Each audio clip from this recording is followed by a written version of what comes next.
बिस्मिल्लाहिर्रहमानिर्रहीम। ये बेटा हमारा नया आर्टिकल है डीसी मशीन के हवाले से, जो इलेक्ट्रिकल सेकंड ईयर का सब्जेक्ट है और इसका कोड है 8213 और नया आर्टिकल है हमारे पास 2.6 और इसका पार्ट 2। इसका पार्ट 1 में हमारे पास आया था आर्मेचर रिएक्शन और पार्ट 2 इसका बना दिया है कम्यूटेशन। तो ये सादत होम ऑफ नॉलेज के चैनल से बेटा ये वीडियो आपको सेंड की जा रही है। तो इसमें देखते ये है कि कम्यूटेशन होती क्या चीज़ है।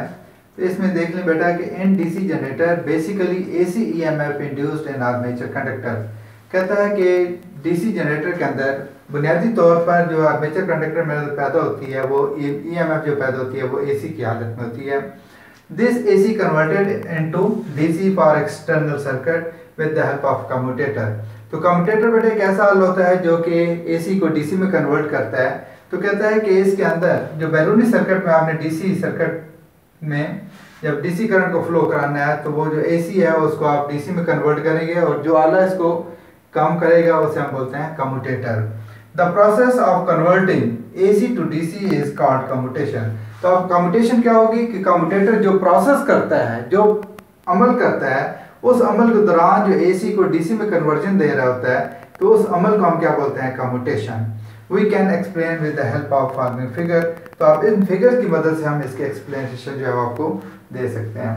तो आप जो उर्दू में बच्चे देखने चाहते हैं वो ये है कम्यूटेशन। एक डीसी जनरेटर में बुनियादी तौर पर आर्मेचर कंडक्टर में एसी ईएमएफ पैदा होती है। इस एसी को बैरूनी सर्किट में लाने के लिए डीसी में तब्दील किया जाता है। जो आला इस एसी को डीसी में तब्दील करता है कम्यूटेटर कहलाता है और जिस अमल के तहत एसी को डीसी में तब्दील किया जाता है कम्यूटेशन कहलाता है। इसकी उदाहरण शक्ल की मदद से की जा सकती है। बट ये हमारे पास एक जनरेटर की फिगर बनाई है। ये आपका मेन पोल नॉर्थ और साउथ और इसके दरमियान ये मैग्नेटिक फील्ड है। ये जो सेंटर में दायरा लगाया हुआ है जिसमें 1 2 3 और ए बी सी ये इसके कम्यूटेटर सेगमेंट्स हैं। इसमें मैंने 6 सेगमेंट जो है वो जाहिर किए हैं। तो अब जो 3 हमारे पास कॉइल्स हैं। एक कॉइल ये है कि जो सेगमेंट 1 और 2 के दरमियान जोड़ी गई है। दूसरी कॉइल जो ब्लू कलर में नजर आ रही है वो 2 और 3 के दरमियान और जो ग्रीन कॉइल नजर आ रही है वो आपको 3 और 1 के दरमियान जोड़ी गई है। और ये कम्यूटेटर सेगमेंट्स बन रहे हैं 1 2 3 और ये जो कॉइल्स बन रही हैं वो ये कॉइल ए कहलाएगी, ब्लू वाली कॉइल बी कहलाएगी और ग्रीन वाली कॉइल सी कहलाएगी। अब बेटा इसके एक्सप्लेनेशन जो है मैं आपको बता रहा हूँ तो आप गौर से सुनिएगा और इसको अपने ज़हन नशीन करें और कोशिश करें कि इस एक्सप्लेनेशन को आप अपने अल्फाज में लिखें। तो आप एक एक फिगर को मैं एक्सप्लेन करता जाता हूँ तो बारी बारी आप इसको अपने ज़हन में बिठाते जाएं और इस फिगर को, इस वीडियो को अपने पास सेव कर लें और इनको इसी को अपने नोट्स में जो है वो नोट कर लें। तो आप इसमें देखेंगे जब ये फिगर 1 है बेटा, अब फिगर 1 में ये जो कम्यूटेटर था, ये कम्यूटेटर 1 2 3 सेगमेंट्स को मैंने स्ट्रेट हालत में लिख दिया। ये हमारे पास 1 ये 2 और ये 3 सेगमेंट्स आ गए। इनके दरमियान ये माइका की पार्टीशन दी हुई है। इसके अंदर माइका यूज किया जो कि सेगमेंट 1 और सेगमेंट 2 को आइसोलेट कर रहे हैं। तो इसके दरमियान ये हमारे पास इंसुलेटिंग मटेरियल माइका जो हम यूज करते हैं जो कि 1 और 2 को आपस में अलग रखती है। ऐसे 2 और 3 को आपस में आइसोलेट करें, 3 और अगली सेगमेंट को करने के लिए आइसोलेट करने के लिए माइका यूज किया जाता है। अब इसमें हमारे पास ये 3 कॉइल्स हैं ए बी एंड सी। हमने देखे कि इस जॉइंट इसके ऊपर आपने ए लगाई, इस जॉइंट के ऊपर आपने बी लगाई और इस जॉइंट के ऊपर कॉइल सी लगा दी है। अब फर्ज करते हैं कि हर कॉइल जो है वो 20 एम्पेयर करंट जो है वो हमें दे रही है। अब ये जो 20 एम्पेयर होंगे ये भी एसी होंगे, ये भी एसी होंगे, ये भी एसी होंगे। तो लिहाजा ये कम्यूटेटर जो है जब इसके ऊपर एसी आएगी तो आप इस कम्यूटेटर जो है वो डीसी करके ये नीचे कार्बन बुश शो किया गया है। ये कार्बन बुश है जो नीचे साइड पे है।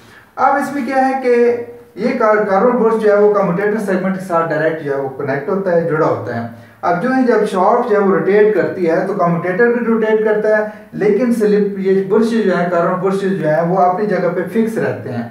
सिर्फ ये क्या है कि ये कम्यूटेटर सरफेस को टच कर रहे होते हैं और कम्यूटेटर जिस वक्त रोटेट करता है तो ये अपने टाइम के मुताबिक ये सेगमेंट जो है वो इसके ज़ेरे असर आते रहते हैं। अब इस पोजीशन पे देखेंगे ये हमारी पोजीशन 1 है। अब इस पोजीशन 1 में क्या है कि हमारे पास कॉइल ए, कॉइल बी और कॉइल सी। इन तीनों की पैदा करते जो करंट्स हैं 20 एम्पेयर ये दे रही है, 20 एम्पेयर ये दे रही है, 20 एम्पेयर दे रही है। अब इसमें देखें कि ये जो कॉइल ए 20 एम्पेयर दे रही है, ये सारी की सारी इसकी जो एरो बता रहा है, ये एरो ये बता रहा है ये 20 एम्पेयर इस सेगमेंट 2 पे आ रहे हैं और ये 20 एम्पेयर जो जा रहे हैं, अब ये 20 एम्पेयर इधर से आएंगे और 20 एम्पेयर इधर से आ रहे हैं। तो यहाँ पे ये 20 एम्पेयर इस साइड पे आ गए, तो यहाँ पे 20 एम्पेयर आ गए, ये भी 20 एम्पेयर दे रहा है, लिहाजा इन 20 ampere plus 20 ampere carbon Bush के ऊपर 40 एम्पेयर आएंगे। अब ये देखें कि ये इस कार्बन सेगमेंट 2 के मिड में और सेगमेंट 3 के मिड में यहाँ पे ये जो कार्बन बुश जो है वो शो किया गया है। तो यानी कि सेगमेंट 2 और सेगमेंट 3 के ऊपर ये मिडल के ऊपर यहाँ पे ये कार्बन बुश जो है वो टच कर रहा है। तो इसका मतलब क्या हुआ कि 20 एम्पेयर यहाँ से मिलेंगे, 20 एम्पेयर यहाँ से मिलेंगे। अब ये भी पॉसिबल है कि 10 एम्पेयर ये दे, 10 एम्पेयर ये दे, तो तब ये 20 एम्पेयर हो सकता है और ये 20 और ये 20 40 एम्पेयर कहलाएंगे। अब आते हैं फिगर बी में।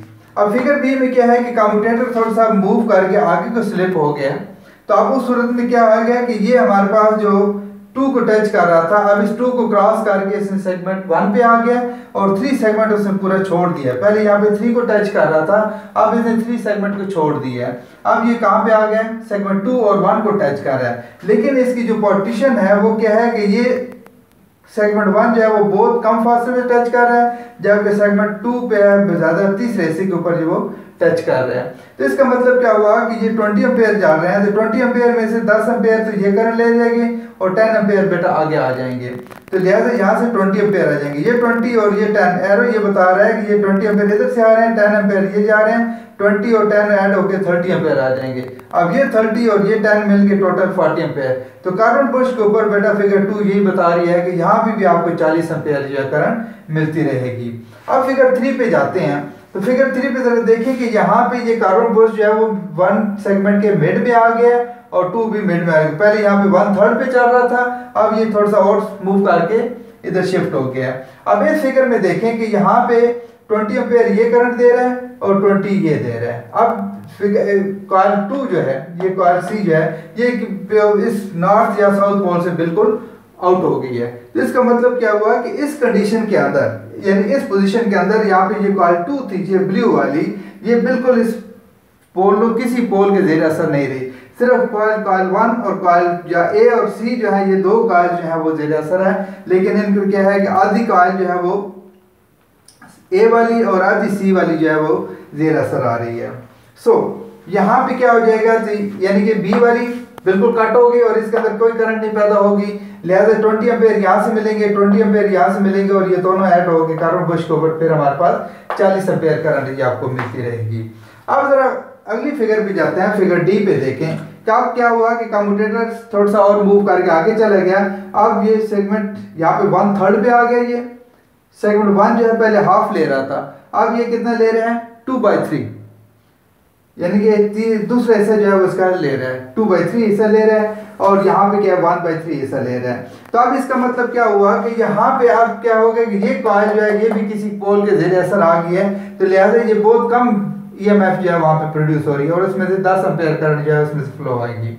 अब ये भी ज़ेरे असर आ गए, तीनों कॉइल जो है यहाँ पे ये कॉइल इन तीनों कॉइल जो है वो किसी न किसी पोल के ज़ेरे असर चल रही हैं, लेकिन इनकी जो पोजीशन ये बता रही है कि ये कॉइल 2 जो है ये बहुत ही कम लाइन ऑफ फोर्स के साथ लिंक कर रही है, जबकि ये कॉइल ए और कॉइल सी जो है ये दोनों की दोनों पोल के साथ लिंक कर रही है। लिहाजा इसके अंदर भी 20 एम्पेयर फ्लो पैदा हो रहे हैं, इसके अंदर भी 20 एम्पेयर पैदा हो रहे हैं और यहाँ पे आ रहे हैं 10 एम्पेयर। तो लिहाजा यहाँ पे क्या हो जाएगा, ये 20 और 10 ये मिलकर यहाँ पे 30 आ जाएंगे। अब चूंकि ये बहुत कम फासले दे रहा है, तो ये वाली जो 10 एम्पेयर है इस सी कॉइल के, वो 10 एम्पेयर यहाँ पे आते जाएंगे। अब ये 30 एम्पेयर और ये 10 एम्पेयर आपस में ऐड हो गए 40 एम्पेयर मिलेंगे, तो लिहाजा इस कार्बन बुश के ऊपर भी 40 एम्पेयर मिलते हैं। तो अब आता है बेटे फिगर ई के ऊपर। अब इस फिगर ई पे देखें कि यहाँ पे कम्यूटेटर जो है वो मजीद मूव करके आगे निकल गया है। अब यहाँ पे क्या हुआ कि ये यहाँ पे भी ये तीनों कॉइल जो है वो पोल के ज़रिए असर आई हुई हैं, तो लिहाजा इनके अंदर भी EMF पैदा हो रही है। लेकिन EMF कैसे हो रही है कि यहाँ पे ये जो 20 एम्पेयर आ रहे हैं, अब चूंकि देखेंगे ये बिल्कुल इसे सेगमेंट 1 जो है ये पूरा का पूरा इसके आ गया, ज़ेर असर आ गया, कार्बन बुश के ज़ेर असर आ गया, लेकिन सेगमेंट 2 जो है ये बिल्कुल यहाँ पे थोड़ा सा टच कर रहा है, लेकिन सी जो है बिल्कुल आउट हो गया। तीसरा जो कम्यूटेटर था ये बिल्कुल इसके ज़ेर असर से फारिग हो गया। जैसे यहाँ पे ये ख़त्म हुआ था ऐसे यहाँ पे ख़त्म हो गया। अब यहाँ पे क्या होता है कि यहाँ से ये 20 एम्पेयर आ रहे हैं और ये 20 एम्पेयर जो प्रोड्यूस कर रहा है, ये 20 में से क्या होगा कि जो ये सेगमेंट 2 के ऊपर बहुत कम फासले में आ रहा है, तो ये 5 एम्पेयर तो यहाँ से आ जाएंगे और 15 एम्पेयर जो है वो कॉइल बी में चले जाएंगे। ये कॉइल बी और कॉइल ए के मिल के यानी कि 20 ये और 15 ये 35 एम्पेयर यहाँ पे आ जाएंगे और 5 एम्पेयर यहाँ से मिल रहेगा, तो यहाँ पे फिर आ जाएंगे हमारे पास 40 एम्पेयर। लेकिन इस पोजीशन पे क्या होगा कि यहाँ पे चूंकि ये सेगमेंट पूरा कंप्लीट हो गया है और यहाँ से ये सेगमेंट से बिल्कुल छोड़ रहा है, तो अब उस वक्त क्या होगा, इस पोजीशन पे जिस वक्त ये सेगमेंट 2 को छोड़ेगा तो इस पोजीशन पे आके यहाँ पे एक छोटा सा स्पार्क जो है वो पैदा होता है। अगर ये स्पार्क बेटा ग्रेजुअली इंक्रीज होता जाए, ये स्पार्क अगर इसकी विड्थ जो है वो जो घिसते घिसते इसके एजेस के ऊपर कार्बन जो है वो जमने शुरू हो जाते हैं, तो इसकी विड्थ जो है वो बढ़ जाती है। तो उस वक्त बढ़ने से क्या होता है कि यहाँ पे स्पार्क आता है। तो याद रखिएगा कार्बन बुश की जो मोटाई होती है वो किसके बराबर होती है, 1 segment plus width of insulating material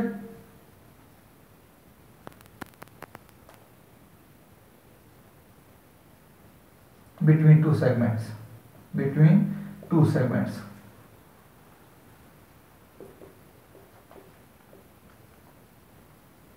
दो सेगमेंट्स दरमियान। जस्ट लाइक दिस, मैं आपको यहाँ पे समझा देता हूँ बेटा कि ये अगर हमारे पास ये देखें कि ये एक हमारे पास कम्यूटेटर सेगमेंट है, ये और ये इसकी चौड़ाई, ये तो आ गया इंसुलेटिंग मटेरियल और ये इस सेगमेंट की मोटाई आ गई है। अब वो कहता है कि जो कार्बन बुश की मोटाई होती है वो कितनी होती है कि एक सेगमेंट्स की लंबाई प्लस ये वाली दिस थिंग और प्लस ये वाली, तो लिहाजा कार्बन बुश की जो टोटल चौड़ाई होगी वो इतनी होनी चाहिए असूलन। तो अगर आपकी कार्बन बुश की चौड़ाई जो है वो इतनी होती है यानी कि एक segment plus insulating material between इसकी विड्थ जो आती है वो, तो इसकी मोटाई और ये मोटाई ये अगर बराबर जमा करके तो टोटल आती है, तो ये कार्बन बुश की टोटल मोटाई होता है। अगर ये पोजीशन रहती है तो देयर इज नो स्पार्क, तो इस कम्यूटेटर के ऊपर किसी किस्म का कोई स्पार्क नहीं आता। लेकिन अगर इसकी लंबाई जो इसकी मोटाई जो है वो ज़्यादा हो जाती है, कार्बन बुश जो है वो इंक्रीज हो जाता है, वो क्यों होता है कि जिस वक्त ये रगड़ खाता है तो रगड़ खाने से क्या होगा कि इसके एजेस के ऊपर कार्बन की जो पार्टिकल्स हैं वो जमाना शुरू हो जाता है, जिसकी वजह से इसकी विड्थ जो है वो इंक्रीज कर जाती है। तो जब ये इंक्रीज करेगी तो डेफिनेट इस पॉइंट के ऊपर यहाँ पे स्पार्क पैदा होगा, क्योंकि इस पे असूलन क्या होता है कि ये पूरे के पूरे सेगमेंट को इसने टच करना है और इस पिछले सेगमेंट इसने छोड़ देना है। लेकिन इसके ऊपर कार्बन पार्टिकल्स होने की वजह से क्या होता है वो पिछले कार्बन से पिछले सेगमेंट के साथ भी वो भी टच करता रहता है, तो उस सूरत में यहाँ बेटा स्पार्क आना शुरू हो जाता है। तो अगर इसको ख़त्म ना किया जाए तो ये स्पार्क ग्रेजुअली इंक्रीज होता रहता है। तो इससे नुकसान क्या होता है कि कम्यूटेटर जो है, कम्यूटेटर की सरफेस के ऊपर जो है वो खुरदरापन शुरू हो जाता है, रगड़ खाना शुरू हो जाता है और बाज़ औक़ात क्या है कि इसके सरफेस के ऊपर गड़े पड़ना शुरू हो जाते हैं और उसके बाद ये कार्बन बुश को तोड़ना शुरू कर देते हैं। तो ये बेटा जितनी मैंने आपको एक्सप्लेनेशन बताई है figure 1, figure 2, figure 3, figure 4 and figure 5, ये आपने अपने अल्फाज में खुद लिखनी है और इस वीडियो को आप गौर से सुनिएगा। गौर से सुनने के बाद आपने इसको अच्छी तरीके से ज़हनशीन भी करें और अपने अल्फाज में लिखें। तो बेटा इस चैनल को सब्सक्राइब लाजमी किया करें, अपना फीडबैक लाजमी दिया करें ताकि जो है हमें पता चलता रहे कि आप वीडियो जो है वो किस हद तक जो है वो पिक कर रहे हैं। ओके बेटा, अल्लाह हाफिज़।